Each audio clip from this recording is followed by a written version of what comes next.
Coucou les amis, j'espère que vous allez bien.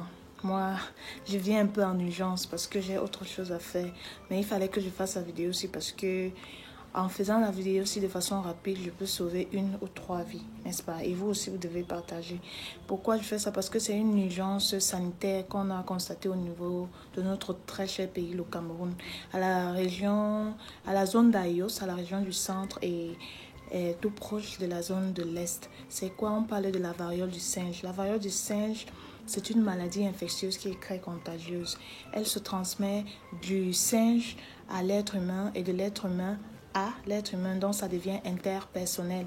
C'est une pathologie qui est très redoutable, d'autant plus qu'elle touche les plus jeunes. C'est pour ça, vraiment, avec le cas qui a été constaté au niveau d'Ayo, ça a alarmé beaucoup de populations. Et aujourd'hui, on a recensé des personnes qui sont victimes de la variole. La variole, c'était une pathologie que vraiment on avait oubliée. Mais aujourd'hui, avec des différentes évolutions, on constate qu'elle est de retour. Donc, il est vraiment nécessaire de sensibiliser tout le monde autour de soi. Alors, quels sont les signes de la pathologie? Les signes de la pathologie, nous avons les éruptions cutanées bilieuses ou pustuleuses que nous allons voir au niveau du corps de notre enfant. Je vais mettre des petites images, vous allez mieux comprendre. Il y a aussi la fièvre. La fièvre doit attirer notre attention. Chez notre enfant, il peut avoir des difficultés respiratoires.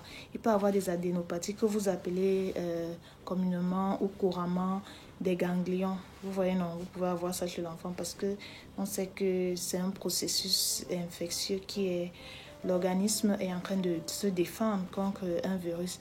Alors, ce sont les signes qui doivent attirer l'attention. Ce qui est à noter, c'est que la variole du singe ne doit pas être confondue par la varicelle, la rougeole, la syphilis ou la gale. Il faut bien connaître, j'ai donné les signes.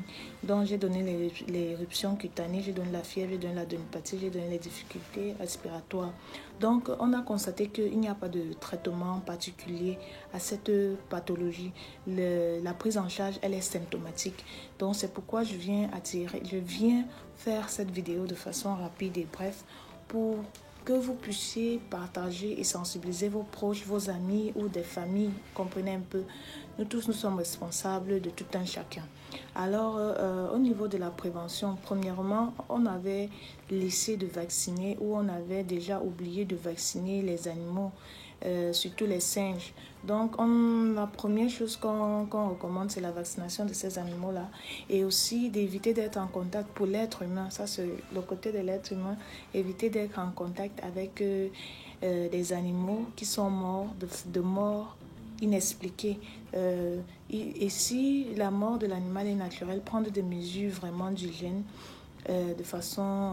prendre des mesures d'hygiène adéquates et éviter d'être en contact avec des personnes qui ont déjà eu affaire à la pathologie.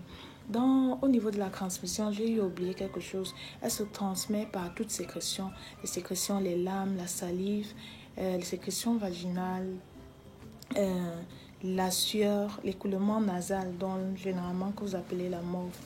Donc, si j'ai fait cette vidéo avant de continuer mes différentes activités, parce qu'il s'est fait tard ici chez moi, je voulais juste vous sensibiliser par rapport à ça et vraiment merci de partager pour que tous ensemble nous puissions sauver une vie et aider des familles.